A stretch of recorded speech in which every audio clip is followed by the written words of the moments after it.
नमो बुद्धाय. मिगार माता या चॅनलवर आपल्या सर्वांचे स्वागत आहे. आज आपण एका अशा स्त्रीची माहिती पाहणार आहोत की जी सर्वात सुंदर स्त्री होती. इतकी सुंदर की तिच्या सुंदरतेचे वर्णन करण्यास शब्द अपुरे पडत असत.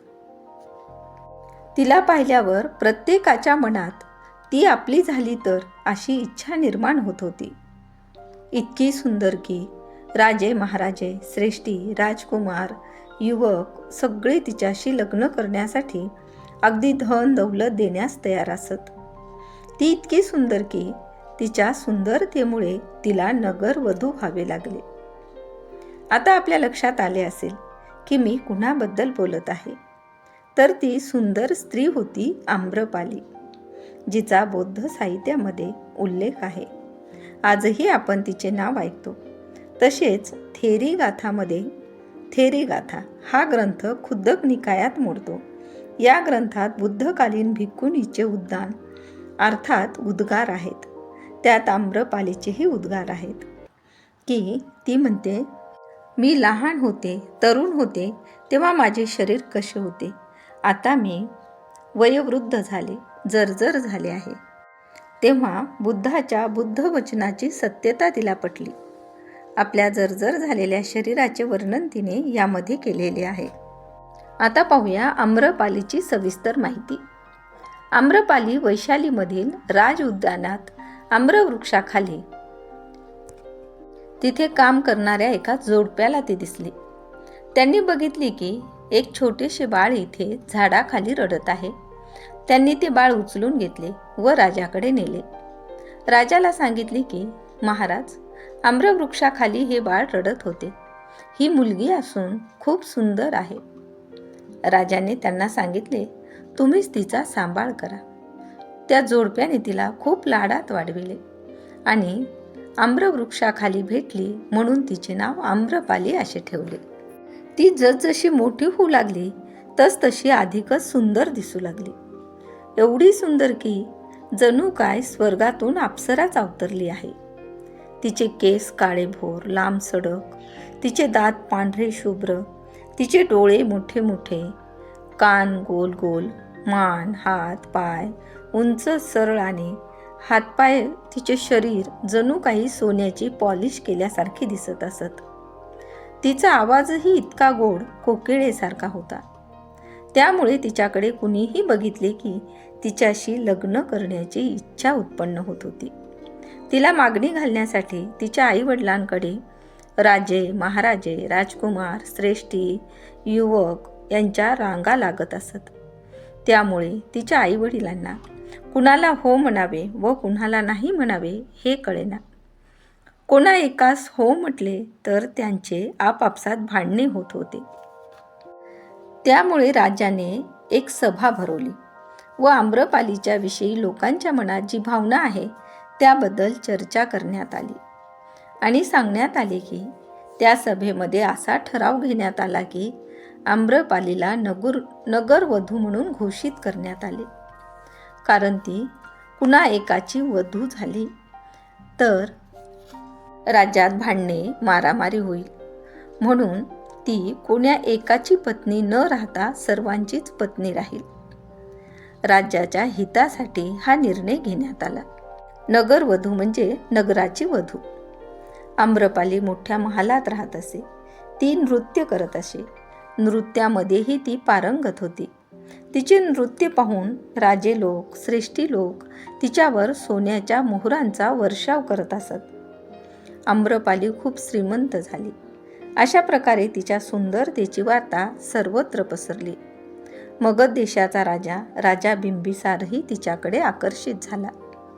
त्यानंतर आम्रपालीच्या जीवनाला एक वेगळेच वळण आले, जेव्हा भगवान बुद्ध आम्रपालीच्या आम्रवनात आले.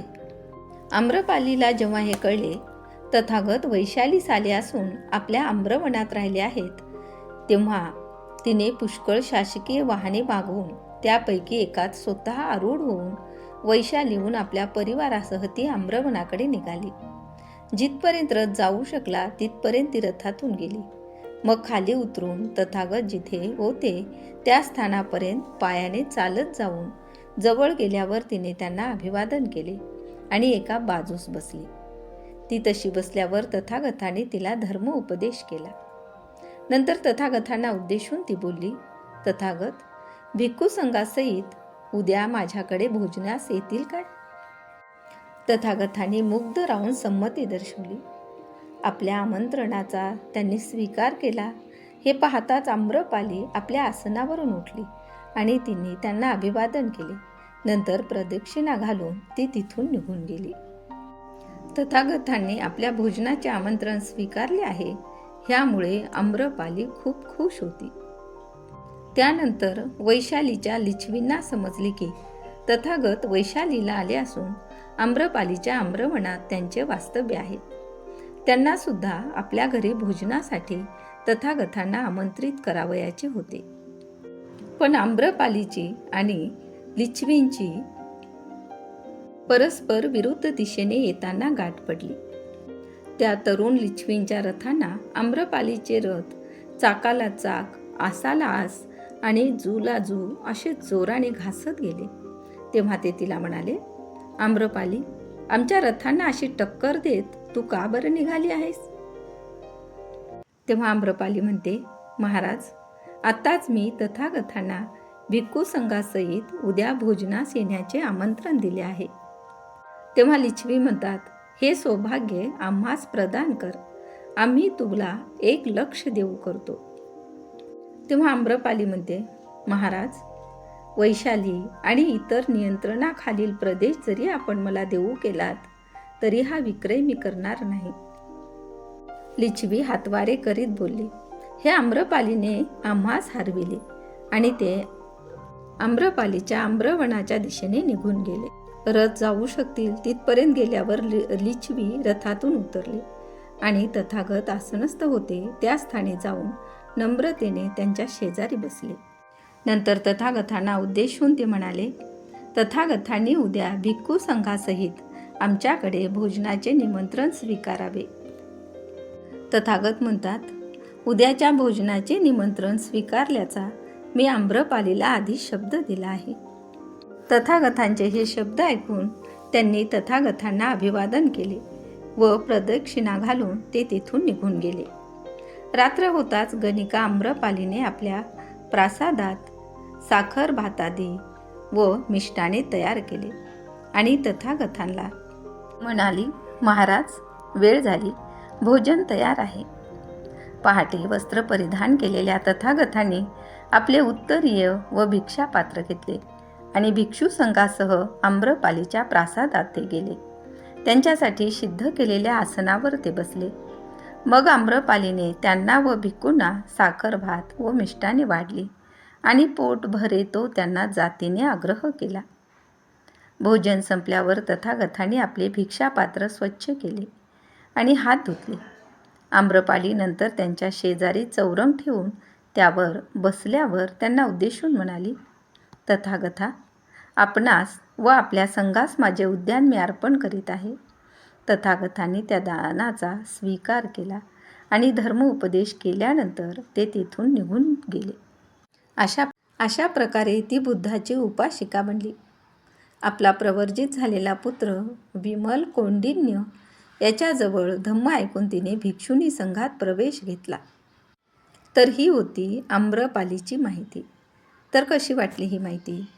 ही माहिती आवडली असल्यास आमच्या चॅनलला लाईक, शेअर व सबस्क्राईब करायला विसरू नका. तसेच ही माहिती आवडली असल्यास आम्हाला तसे कमेंट करून नक्की कळवा. धन्यवाद.